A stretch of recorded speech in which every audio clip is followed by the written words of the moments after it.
آخری علامت یہ ہے کہ اگر بندے کو دنیا سے پورا پیار ہو جائے، یعنی شب قدر میں بھی آ کے کہتا ہے یا اللہ کبھی پیسے دے دینا، شب برات والے دن بھی کہتا ہے کہ مالک اگر کبھی کوئی ایسا سبب لگ جائے نا، یعنی بیت اللہ شریف کے سامنے کھڑے ہو کے بھی اگر اس نے مال ہی مانگنا ہے، وہاں بھی اس نے یہی سوال کرنا ہے، حب دنیا اتنی غالب آ جائے تو یہ غافل ہونے کی علامت۔ دنیا ضرورت ہے، مقصد نہیں ہے، دنیا کی حاجت ہے، مقصد نہیں ہے، یہ مقصود نہیں۔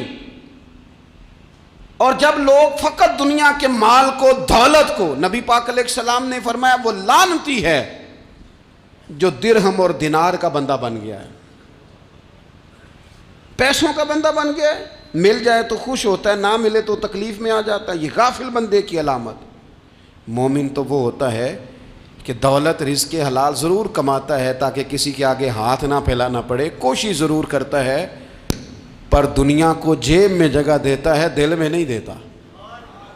اس کی جگہ جہاں ہے اسے وہاں رکھتا ہے، اسے دل میں جگہ، دل تو ایک ہے، اس میں رب و رسول کو بسائیں گے یا کسی اور کو بسائیں گے؟ تو حب دنیا یہ غافل ہونے کی بہت بڑی علامت ہے۔ پھر اسی طرح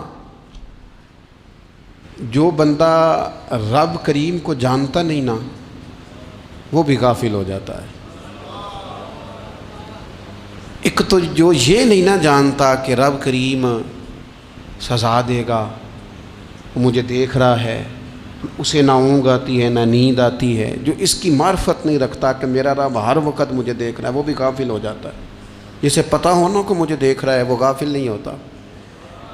اور جو یہ سمجھ لیتا ہے نا کہ شاید معاذ اللہ ثم، اس یقین کو پکا نہیں کرتا، وہ غافل ہو جاتا ہے۔ اور ایک جو یہ نہیں نہ جانتا کہ رب مہربان کتنا ہے،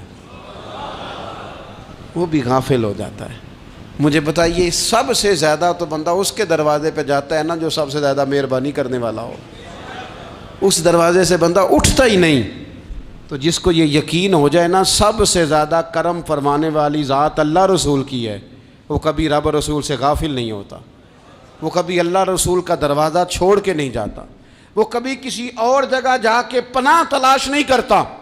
جسے پتہ چل جائے نا وہ کریم کتنا ہے، مہربان کتنا ہے۔ ملا رومی رحمت اللہ علیہ فرماتے ہیں بہت بڑا مجرم تھا ایک بندہ، بہت بڑا گناہگار تھا، بت کو پوجتا تھا، تھک گیا، ساری رات بت کے سامنے کھڑا تھا، معاذ اللہ یا صنم یا صنم یا صنم کہتے، تھک گیا، نیند آ گئی، اونگ آ گئی۔ جب پوری طرح نیند آ گئی اور دماغ پہ نیند قبضہ کرنے لگی تو اس کے منہ سے نکل گیا، صنم صنم کہہ رہا تھا نا، نکل گیا یا صمد، او بے نیاز مالک۔ رب کریم نے فرشتوں سے فرمایا دوڑ کے جاؤ، جو کہتا ہے اسے دے دو۔ فرشتے کہنے لگے مالک وہ تو بت کو پکار رہا تھا، اس نے تو غلطی سے نام لیا ہے۔ فرمایا مجھے نہیں پتا، لیکن دیکھو نا اس نے مجھے پکارا تو ہے نا، کتنی دیر سے جھوٹے کو پکار رہا تھا، اس کا معاملہ حل نہیں ہوا، اب اگر سچے کو پکارنے پہ بھی حل نہ ہوا تو فرق کیا رہ جائے گا؟ دے دو جو مانگتا ہے، دے دو۔ میرے دوست گر پتہ چل جائے وہ کریم کتنا ہے، وہ مہربان کتنا ہے۔ میرے رسول پاک علیہ الصلوۃ والسلام نے تو فرمایا تیری آنکھ سے اگر اس کے خوف سے اتنا آنسو بھی نکل گیا جتنا مچھر کا پر ہوتا ہے، تو جس طرح بھینس کے تھنوں سے نکلا ہوا دودھ واپس تھنوں میں نہیں نہ جاتا، جو اتنا بھی روئے نہ روئے اللہ کے خوف سے، وہ بندہ دوزخ میں نہیں جائے گا۔ تھوڑی دیر کے لیے ڈر جائے اپنے رب سے، آئے تو صحیح۔ عدم معرفت غفلت پیدا کرتی ہے، تو آ تو صحیح، وہ تو کریم ہی بڑا ہے، وہ تو مہربان ہی بڑا ہے۔ حضرت زنیرہ رضی اللہ تعالی عنہ حضور کی صحابیاں ہیں۔ ایام جو مکے کے تھے مسلمانوں پر بڑی آزمائش کے تھے، انہیں بڑا مارا کفار نے، اتنا مارا کہ ان کی بینائی چلی گئی، نظر آنا بند ہو گیا۔ کافروں کی عورتوں نے تانا دیا کہ تو نے ہمارے بت چھوڑے ہیں نا، تو دیکھنا تیری بینائی چلی گئی۔ تو جناب زنیرہ اللہ پہ بھروسہ، توکل، معرفت الہی کا جذبہ، اٹھ کے کھڑی ہو کہنے لگی چپ کرو، تمہارے جھوٹے بت کیا کر سکتے ہیں، میرا رب چاہے تو صبح جب میں اٹھوں تو میری آنکھیں روشن ہوں، اگر کریم کرم کر دے۔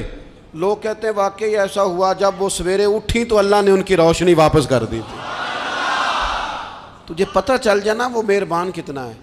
وہ ایک بزرگ تھے تو ان سے کسی نے کہہ دیا کہ اگر آپ کا حساب آپ کے ماں باپ کے ذمہ ہو جائے تو پھر کیسا، پوچھنے کے لیے قیامت میں اگر ماں باپ حساب لیں تو پھر کیسا۔ تو بڑے سیانے لوگ تھے جو دل والے تھے، کہنے لگے نہیں، رب کریم ہی ٹھیک ہے، اس لیے کہ وہ ماں باپ سے کہیں بڑھ کر پیار کرنے والا ہے۔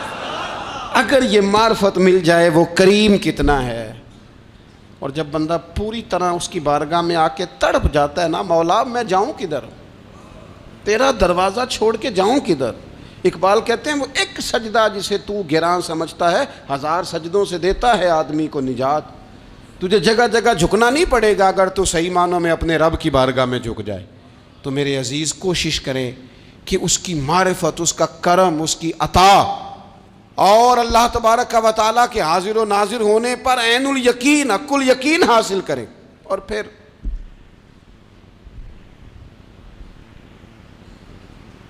8ویں بات یہ ہے کہ غافل لوگوں کی صحبت بھی بندے کو غافل کر دیتی ہے۔ غافلوں کی صحبت میں نہ بیٹھیں، ان کی صحبت میں بیٹھیں جن کے پاس بیٹھنے سے دل میں رب رسول کی محبت پیدا ہوتی ہے۔ غافلوں سے بچیں۔ چنگیاں دے لڑ لگی ساں تے چولی چ پھل پئے، تے جدوں میں پیڑیاں دے سنگ رل گئی تے میرے اگلے بھی ڈول گئے۔ برے آدمی کی صحبت بندے کو غافل کر دیتی۔ غافلوں کی صحبت میں کبھی نہ بیٹھیں، کبھی نہیں۔ غافل آدمی آپ کو غافل کر دے گا۔ میرے نبی پاک علیہ الصلوۃ والسلام نے فرمایا انسان اپنے دوست کے مذہب پر ہوتا ہے۔ یہ بہت بڑے لفظ ہیں۔ فرمایا المرء علی دین خلیلہ، انسان اپنے دوست کے مذہب پر ہوتا ہے۔ تو دیکھ تو نے دوست کس کو بنایا ہے، جو تیرے دوست کا مذہب ہوگا وہی تیرا ہو جائے گا۔ ہم نے دوست بنایا نا غوث پاک جیلانی کو، ہم نے یاری لگائی ہے نا داتا علی اجمیری سے، ہماری نسبت ہے نا معین الدین اجمیری سے، ہمارا تعلق ہے نا بہاؤالدین زکریا ملتانی سے، ہمارا رشتہ ہے نا حضرت مجدد الفسانی سے، ہم ماننے والے ہیں نا اعلیٰ حضرت بریلوی کے، ہمارا تعلق ہے کبھی جماعت علی سے کبھی مہر علی سے، ہمارا ان سے تعلق ہے تو صبح شام ہماری زبان پہ رہتا ہے بالغ العلا بکمالہ کشف الدجی بجمالہ حسنت جمیع خصالہ صلوا علیہ وآلہ۔ ان سے تعلق جڑا ہے نا تو کئی دفعہ تنہائیاں تڑپا دیتی ہیں اور تڑپ کے کہتے ہیں آج سکھ متران دی ودھیری ہے، آج سکھ متران دی، سکھ کہتے ہیں اڈیق کو، متر کہتے ہیں محبوب کو، اج سکھ متران دی ودھیری ہے، اے کیوں دلڑی اداس گھنیری ہے، لوں لوں وچ شوق چنگیری ہے، اج نینا لائیاں کیوں جھڑیاں، سبحان اللہ سبحان اللہ سبحان اللہ۔ پہلے کہتے ہیں سکھ متران دی ودھیری ہے یعنی اداس ہوں، پھر حضور کے جلووں پہ نظر کرتے ہیں، کہتے ہیں سبحان اللہ سبحان اللہ، ماں اجمل کا، ماں احسن کا، ماں اکمل کا، اور پھر فوراً کہنے لگے او کتھے مہر علی، او کتھے مہر علی، کتھے مہر علی تے کتھے تیری سنا۔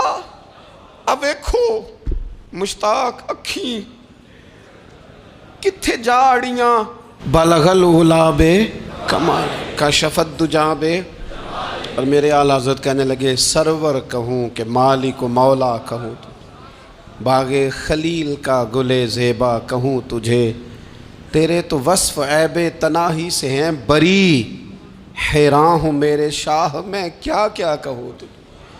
غافل آدمی کی علامت ہے برے لوگوں کی صحبت میں، خبردار ان کے پاس نہ بیٹھنا جن کے پاس بیٹھنے سے تمہارے دلوں میں اولیاء اللہ، اللہ کے بندوں کی عداوت پیدا ہو۔ خبردار خبردار ان کے پاس نہ بیٹھنا جن کے پاس بیٹھنے سے تمہارے دلوں میں حضور کی اولاد پاک کے بارے میں شک پیدا ہو۔ خبردار اس شخص کے پاس نہ بیٹھنا جو امام حسین ابن علی کے بارے میں کوئی کمزور بات کرتا ہو، بچنا، خبردار اس سے بچنا جو حضور کے صحابہ کے بارے میں بات کرے، بچنا اس سے۔ جو سیدنا ابو بکر صدیق کے بارے میں کوئی، دیکھو کیا مقدر ہیں صدیق و فاروق کے، جن کے گھر ہی رحمتوں کے خزینے میں۔ بھلا کیا کہا نبی پاک، حضور نے فرمایا میرے اوپر جس نے نیکی کی تھی بدلہ دے دیا ہے۔ یہ جو میرے ابو بکر صدیق ہے نا، ان کو میں اللہ کی بارگاہ میں لے جاؤں گا، کہوں گا مالک تو ہی بدلہ عطا فرما۔ ایک ہاتھ میں جناب صدیق کا ہاتھ پکڑا، ایک میں حضرت عمر کا ہاتھ پکڑا، اور حضور مسجد نبوی سے باہر آ رہے ہیں۔ دیکھنے والے کی زبان سے بے ساختہ سبحان اللہ نکل گیا، کیا شان ہے، کیا مقدر ہے۔ تو حضور علیہ السلام رک گئے، اور روک کے فرمایا تو حیران ہو رہا ہے نا، تو حیران ہو رہا ہے نا کہ میں نے ایک ہاتھ میں ابو بکر کو پکڑا ہے، ایک میں عمر کو پکڑا ہے۔ فرمایا قیامت میں جب میری قبر کھلے گی تو میں اسی طرح قبر سے نکلوں گا، اس طرح میدان محشر میں میں آؤں گا۔ خبردار حضور کے وفاداروں کے وفادار رہنا، ان کے وفادار رہنا، ان کے وفادار رہنا۔ بڑا عجیب دور آیا ہے، ہم نے یہ دور دیکھا ہے کہ لوگ حضور کے صحابہ کے بارے میں بھی بات کریں گے، اب نبی پاک کی اولاد پاک کے بارے کو بھی ڈسکس کیا جائے گا۔ اپنا منہ تو دیکھ، اپنی حیثیت دیکھ، اور پھر وہ بندے دیکھ جن کو اللہ نے چن کے اپنے محبوب کی غلامی کے لیے حضور کے قریب بٹھایا ہے۔ تو بچنا ایسے لوگوں سے، پرہیز کرنا، خبردار، عقیدہ ستھرا رکھنا، عقیدہ ستھرا رکھنا، صاف رہنا، پاکیزہ رہنا، غافلوں کی صحبت سے بچنا۔ بڑا ڈرتے ہیں اللہ سے، دعائیں مانگتے ہیں، یا اللہ نسلوں میں بھی وہی بندے پیدا فرما جو عقیدے پکے رکھنے والے ہیں، وہ بندے پیدا فرما ہماری نسلوں میں۔ ایک وہ بندہ بھی غافل ہو جاتا ہے جو امیدیں لمبی لگا لیتا ہے، جن کے منصوبوں میں دولت بھی ہوتی ہے، گھر بھی ہوتا ہے، اولاد کا بڑا ہونا بھی ہوتا ہے، پوتے پوتیاں نواسے نواسیاں دیکھنا بھی ہوتا ہے، یہاں بھی گھر وہاں بھی گھر، یہ سیر، یہ سارا کچھ ہوتا ہے، لیکن رب کی بارگاہ میں پیش ہونا جن کے پیش نظر نہیں ہوتا۔ لمبی امیدیں۔ حضرت مولا علی شیر خدا فرمایا کرتے تھے میں تم پر دو باتوں کا خوف کھاتا ہوں، جو ڈر آتا ہے، ایک یہ کہ تم خواہش کی پیروی کرو گے، جو نفس کی خواہش ہوگی اس کے پیچھے لگ جاؤ گے، اور ایک تم لمبی لمبی امیدیں باندھو گے، اتنے سال جینا ہے، اتنے 100 سال جینا ہے، یہ کرنا ہے، وہ کرنا ہے۔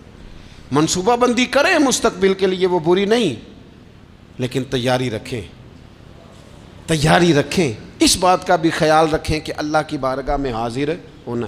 یہ غفلت کی چیزیں ہیں جو بندے کو غافل کر دیتی ہیں۔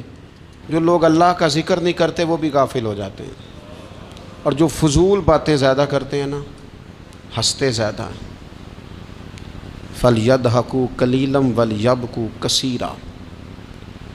قرآن کہتا ہے زیادہ رویا کرو، کم ہنسا کرو۔ نبی پاک علیہ الصلوۃ والسلام سے پوچھا تھا حضرت عقبہ بن عامر نے کہ یا رسول اللہ نجات کس چیز میں ہے؟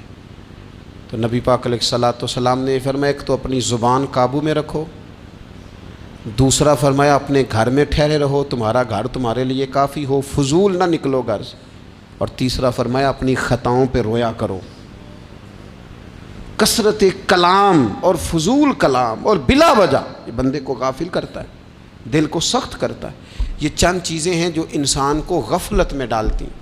اپنے آپ کو ان چیزوں سے بچائیں اور غفلت کو توڑیں۔ آپ کے ذمے، میرے ذمے جو حقوق العباد ہیں ان کا پتہ کریں، جو اللہ رسول کے حقوق ہیں ان کی خبر دیکھیں، ہماری جو ذمہ داریاں ہیں ہم کس طرح انجام دے رہے ہیں اس پر توجہ کریں، اپنے معاملات کو ٹھیک کریں۔ ہم انسان ہیں، کوتاہیاں تو رہ جائیں گی، لیکن جب کوشش کریں گے تو پھر رب تعالیٰ مدد بھی فرمائے گا۔ ایک بات اور کرنی ہے، ایک تو میں نے عرض کیا غفلت کو توڑنا، ایک دوسری بات قرآن مجید کا ایک سبق اور، جب غفلت توڑنی ہے تو پھر لازمی طور پر ایک کام کرنا پڑے گا۔ میں نے یہ عرض کیا تھا کہ پلاننگ نہیں کرنی، فیصلہ کرنا ہے۔ تو فیصلہ کرنا ہے تو کرنا کیا ہے؟ پھر قرآن حکیم نے سورہ بقرہ میں کہا فاستبقوا الخیرات، یعنی تم نیکیوں کی طرف دوڑو، جلدی جلدی نیکیاں کرو، فٹافٹ دیر نہ کرو. فٹافٹ سے مراد یہ نہیں کہ نیکی جلدی جلدی کر جاؤ، یعنی ٹال مٹول نہ کرو خیر کے کام میں. کل کریں گے، پرسوں کریں گے، عمرہ کر رہے ہیں پھر نیکی ہیں، حج کر رہے ہیں پھر نیکی ہیں، بچے بیال ہوں پھر میں نیک ہوں. یہ تھوڑا سا یہ کام ٹال مٹ. فاستبقوا الخیرات، نیکیوں کی طرف دوڑو، جلدی کرو، بھاگو. نبی پاک صلی اللہ تعالیٰ علیہ وسلم نے فرمایا 5 چیزوں سے پہلے غنیمت جانو. حضور علیہ الصلوۃ والسلام فرمانے لگے ایک تو تم جوانی کو نہ بڑھاپا آنے سے پہلے غنیمت سمجھ لو. نبی کریم صلی اللہ تعالیٰ علیہ وآلہ وسلم ارشاد فرمانے لگے کہ اپنی صحت کو غنیمت جان لو بیماری آنے سے پہلے. پھر حضور علیہ الصلوۃ والسلام فرمانے لگے اگر اللہ نے تمہیں مال دیا ہے، وسعت دی ہے، تو نیکی کر لو، خرچ کر لو اللہ کے راستے. خدا نہ خواستہ تم پر غریبی آ جائے. اور پھر حضور سید عالم صلی اللہ تعالیٰ علیہ وسلم فرمانے لگے اگر تمہیں اللہ نے کچھ فراغت دی ہے، بہت زیادہ مصروف نہیں ہو، تو غنیمت جان لو، جلدی سے نیکی کر لو قبل اس کے کہ تم مشغول ہو جاؤ. اور 5ویں بات حضور نے بیان کی، فرمایا زندگی کو غنیمت جانو موت آنے سے پہلے. جلدی سے نیکی کر لو. نیکی کے لیے ساری زندگی منصوبہ بندی نہ کرتے رہو. نیکی کے لیے دیکھو نا، ہماری زندگی میں یہاں دنیا میں رہ کے چند منٹوں میں وہ نیکی کی جا سکتی ہے جو قیامت کے بعد صدیوں کا ہمارا فائدہ کرے گی، صدیوں کا فائدہ کرے. کرتے نہیں. پلاننگ کر رہے ہیں، منصوبہ بندی کر رہے ہیں، بس تیاری کر رہے ہیں، بس حضرت آپ دعا کر دیں، اللہ تعالیٰ دعائیں بھی قبول فرمانے والا ہے. لیکن جو نیکی نصیب ہوتی ہے اسے جلدی سے کر گزریں، اسے فٹافٹ کریں. میں ایک گاؤں میں گیا، اب تو خیر وہ دور نہیں رہا، یہ 10-15 سال 20 سال پہلے نا جو نوجوانوں کی مصروفیات ہوتی تھیں ان میں سے ایک مصروفیت یہ ہوتی تھی کہ گندم لے کے چکی پہ جانا ہے، آٹا پسوا کے لانا ہے. یہ ایک بڑی، چونکہ سبھی گھروں کے اندر سال کے لیے گندم سٹاک کر لی جاتی تھی، تو گندم لے کے جانا یہ ایک ڈیوٹی ہوتی تھی. ایک نوجوان ایک گاؤں میں، اس کی مجھے تعریف سننے کو ملی. تو ایک بوڑھی اماں کہنے لگی یہ تو بڑا نصیباں والا ہے، سارے دا ہی آٹا پہ آ لے ہوتا ہے. اور آتے جاتے پوچھ لیتا ہے کہ اماں کوئی، کہنے لگی میرے بچے باہر ہوتے ہیں، یہ مجھے دوائی بھی لا دیتا ہے شوگر کی، میں مریضہ ہوں. یعنی خیر جتنی ہو سکے جتنی. میرے ایک سنگی ہیں، تو سڑک پہ کوئی بندہ کھڑا ہوتا ہے نا، اللہ تعالیٰ انہیں سلامت رکھے، بندہ کھڑا ہوتا ہے تو کہتے ہیں میں اس سے پوچھ لیتا ہوں بابا جی کدھر جانا ہے، فلانی جگہ جانا ہے، تو کہتے ہیں میں موٹر سائیکل پہ بٹھا لیتا ہوں. بندہ دیکھ کے مجھے سمجھ آ جاتی ہے ضرورت مند ہے، کوئی چور نہیں، کوئی ڈاکو نہیں، ضرورت مند ہے. میں اسے منزل تک نیکی جتنی میسر آئے، جس حد تک میسر آئے. کیا کہا ہمارے نبی پاک علیہ السلام نے؟ حضور نے ہم سے فرمایا کچھ نہ ہو سکے تو بات ہی مسکرا کے کر لینا، اس پر ہی اللہ صدقے کا ثواب عطا کرے. فاستبقوا الخیرات، جلدی سے نیکی کر لو. اپنے نامہ اعمال میں روز نیکیاں جمع کرو، کوئی نہ کوئی خیر کا کام روز کرو اور جلدی سے کرو. صحیح مسلم میں حدیث ہے، نبی پاک صلی اللہ تعالیٰ علیہ وسلم فرمانے لگے جلدی جلدی نیکی کے کام کر لو ان فتنوں سے پہلے جو اندھیری رات کے حصوں کی طرح فتنے ہوں گے. فرمایا اس وقت حال یہ ہوگا کہ آدمی صبح مومن ہوگا، شام کو کافر ہو جائے گا، شام کو مومن ہوگا تو صبح کافر ہو جائے گا. اور فرمایا لوگ دنیا کے بدلے اپنا دین تک بیچ ڈالیں گے. معاذ اللہ جھوٹی قسمیں نہیں کھائی جاتی، جھوٹا قرآن مجید نہیں لوگ اٹھا لیتے. لوگ دنیا کے لیے دین بیچ ڈالیں گے. اس سے پہلے جب فتنے اتنے زیادہ ہو جائیں، اس سے پہلے نیکی کر لو، کوئی خیر کا کام کر لو، جلدی سے کچھ ایسا کر لو. حضرت عقبہ بن حارث رضی اللہ تعالیٰ عنہ فرماتے ہیں یہ دیکھیں ہمارے نبی پاک علیہ السلام کی سیرت کیا ہے، حضور کا اسوہ کیا ہے، نبی پاک علیہ السلام ہماری تربیت کس طرح کرتے ہیں. حضرت عقبہ بن حارث رضی اللہ تعالیٰ عنہ کہتے ہیں ہم نے نبی پاک علیہ السلام کے ساتھ عصر کی نماز پڑھی، یہ صحیح بخاری میں موجود ہے.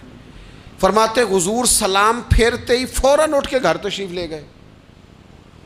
یہ ہمارے لیے انوکھی بات تھی، غیر متوقع تھی، پہلے کبھی ایسا ہوا نہیں. سلام پھیرا نماز کا، حضور جلدی سے تشریف لے گئے. اب ہم حیران تھے اور حیرت انگیز طور پر حیران تھے کہ کریم اتنی جلدی تشریف لے گئے. تھوڑی دیر ہوئی حضور واپس آ گئے. تو محبوب پاک علیہ السلام فرمانے لگے گھر میں ایک چھوٹی سی ڈلی، ایک چھوٹا سا ٹکڑا سونے کا پڑا تھا. مال آیا تھا سارا صدقہ کر دیا, وہ تھوڑا سا پڑا تھا, اچانک مجھے یاد آیا وہ تو پڑا رہ گیا. تو حضور فرمانے لگے میں نے کہا کہیں ایسا نہ ہو جائے کہ ساری رات گزر جائے اور میرے گھر میں پڑا ہی رہ جائے, میں جلدی سے جا کے اسے خیرات کر دوں. میں نے خیرات کیا, پھر میں واپس آ گیا ہوں. جلدی سے نیکی, جلدی سے نیکی کر لی جائے. ہم بڑا انتظار کر رہے ہیں, بڑا لمبا ہمارا پروگرام ہے, ہمارے پاس ٹائم ہی بڑا ہے. کسی نے کان میں کہہ دیا ہے تیرے پاس بڑا وقت ہے, ابھی تو بڑی عمر پڑی ہے, ابھی تو جناب. اور میرے بھائی یہ لوگوں کے کہنے کی باتیں ہیں, پھر پتہ ہی نہیں چلتا حالات کس طرح کے ہو جاتے ہیں اور کیا معاملات انسان کے ساتھ درپیش ہوتے ہیں. جتنی خیر میسر آئے, جتنا بھلا میسر آئے, جتنی انسان کو توفیق ملے. میں نے بزرگوں کو دیکھا, اپنے اصحاب کو,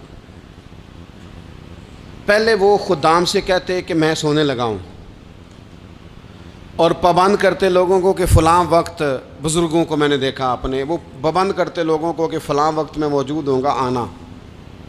خود پابند فرماتے. اور پھر جب بیدار ہوتے نا تو سب سے پہلے خدام کو بلا کے پوچھتے کوئی مہمان تو نہیں آیا. اور جناب آپ نے خود ہی تو پابند فرمایا فلاں دن آنا. کہنے لگے چل یار اگر کوئی آیا تو مجھے ملا لو, میری ملاقات کرا لو. کیوں؟ اس لیے کہ دور سے آیا ہے, مجھ سے ملنے آیا ہے, کوئی خیر کی بات سیکھنے آیا. چلو میرے نامہ اعمال میں کو نیکی جائے گی, کچھ نہ کچھ خیر جمع کر لی جائے, کچھ نہ کچھ ڈیوٹی کر لی جائے, کچھ کام کریں اور جلدی سے کریں. حضرت جابر ابن عبداللہ انصاری رضی اللہ تعالیٰ عنہ بیان کرتے ہیں, یہ بھی بخاری میں موجود ہے. کہتے ہیں ایک صحابی نا نبی پاک علیہ السلام کی بارگاہ میں حاضر ہوئے غزوہ احد کے موقع پر, اور حال ان کا یہ تھا کہ وہ کھجور کھا رہے تھے, اور کھجور انہوں نے منہ میں رکھی ہوئی تھی. حضور کی بارگاہ میں حاضر ہوئے اور عرض کرنے لگے یا رسول اللہ صلی اللہ تعالیٰ علیہ وسلم اگر میں شہید کر دیا جاؤں تو کہاں جاؤں گا؟ حضور فرمانے لگے جنت میں. تو کہتے انہوں نے جو کھجور منہ کے اندر تھی نا وہ انہوں نے نگلی نہیں, اندر نہیں لے گئے, اس کو باہر نکالا اور دوڑ کے آگے بڑھے اور جنگ کرنی شروع کر دی, اور لڑتے لڑتے شہید ہو گئے. کیا سبق دیا انہوں نے؟ سبق یہ دیا کہ نیکی کرنے میں اتنی دیر بھی نہیں کرنی جتنی کھجور کھانے میں دیر لگتی ہے. جلدی سے نیکی کرنی ہے, فٹافٹ نیکی کرنی, اس کے اندر ٹال مٹول نہیں کرنا. اسی وقت انہوں نے کھجور باہر نکال دی, دوڑ کے انہوں نے. حضرت انس بن نضر رضی اللہ تعالیٰ عنہ, حضرت انس بن مالک رضی اللہ تعالیٰ عنہ کے چچا ہیں, میدان احد میں نا, احد پہاڑ کے قریب کھڑے تھے, لوگوں سے کہہ رہے تھے جلدی جلدی ادھر آؤ, وہ جنت جو انسان کو انتقال کے بعد نصیب ہوگی اور قیامت کے بعد نصیب ہوگی. فرماتے تھے مجھے تو ابھی احد پہاڑ کے اندر سے جنت کی خوشبو آ بھی رہی ہے, لہذا جلدی سے آؤ, ادھر دوڑو, جہاد کرو, آؤ کفار سے لڑیں. تو نیکی میں دیر نہیں کرنی. جو نیکی میسر آتی ہے, جس کو میسر, ماں باپ میسر ہیں تو خدمت کر لیں, اہل خانہ ہیں تو حسن سلوک کر لیں, اللہ نے اولاد دی ہے تو اچھی تربیت کر لیں, دوست ہیں تو خیر خواہی کر لیں. اگر آپ کو اللہ رمضان عطا کرتا ہے تو زیادہ سے زیادہ اس کی عبادت کر لیں. اگر نظر ٹھیک ہے تو تلاوت زیادہ سے زیادہ کر لیں. زبان چلتی ہے تو رج رج کے مدینے والے محبوب پہ درود و سلام پڑھ لیں, اللہ تعالیٰ کا ذکر کر لیں. جلدی سے خیر جمع کریں, اپنے وقت کو ضائع نہ کریں. یہ آج کا سبق ہے کہ ایک تو ہم نے فیصلہ کرنا ہے کہ بس غفلت نہیں, اب غفلت, اب انشاءاللہ اللہ اللہ کرنی ہے, اب کوئی خیر کا کام کرنا ہے. میرے حضرت کا ایک جملہ کبھی نہیں بھولنا, فرمایا کرتے تھے زمین کے اوپر کام, نیچے جا کے آرام. یہ چھوڑ دیں اتنے گھنٹے سونا ہے تو یہ کرنا ہے تو میری نیند میں دخل کوئی نہ ڈالے, پھر سوتے ہی رہ جائیں گے, سوتے ہی رہ جائیں. زمین کے اوپر کام اور نیچے جا کے جاگنا ہے, جاگ لے افلاک کے سائے تلے, پھر حشر تک سوتا رہے گا خاک کے سائے تلے. اب جاگ لے افلاک کے سائے کے نیچے, جاگ, کھول آنکھیں. ہر وقت کا سونا, ہر وقت سونا, ہر وقت جو اپنے آرام کی فکر کرنا, اس سے نکل آئیں, اور اچھا کھانا اور اچھا پہننا اور بس اپنی مرضی کی زندگی من چاہی جینا, اس سے باہر آئیں. فیصلہ کریں, فیصلہ کہ اب غفلت نہیں کرنی. اگر اللہ نے کوئی صلاحیت دی ہے تو اسے دین کے کام پہ لگانا ہے, کوئی ڈیوٹی کرنی ہے, کوئی خدمت کرنی ہے، دیکھو خدمتیں ہو رہی ہیں، صدیق اکبر مال دے رہے ہیں، عثمان غنی مال دے رہے ہیں، مولا علی نے تلوار پکڑی ہے، میدان میں جا رہے ہیں، فاروق اعظم گلی گلی نگر نگر رسول اللہ کے دین کی پہرے داری کر رہے ہیں، حضرت جناب سیدنا سلمان فارسی ابو ذر غفاری حضور کی مسجد میں جھاڑو دے رہے ہیں، اور بلال حبشی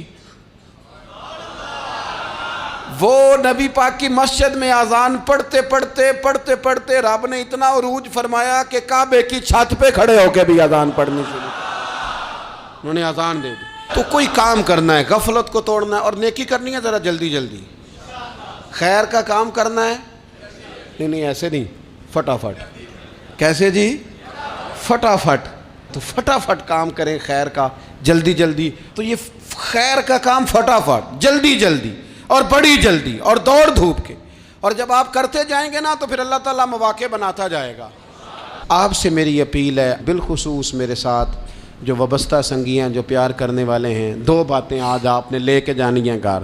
یہی لنگر ہے، یہی آپ کے لیے دعا ہے، یہی ہمارے بزرگوں کا فیض ہے، یہی نصیحت ہے کہ آپ نے دو باتیں لے کے جانی ہیں۔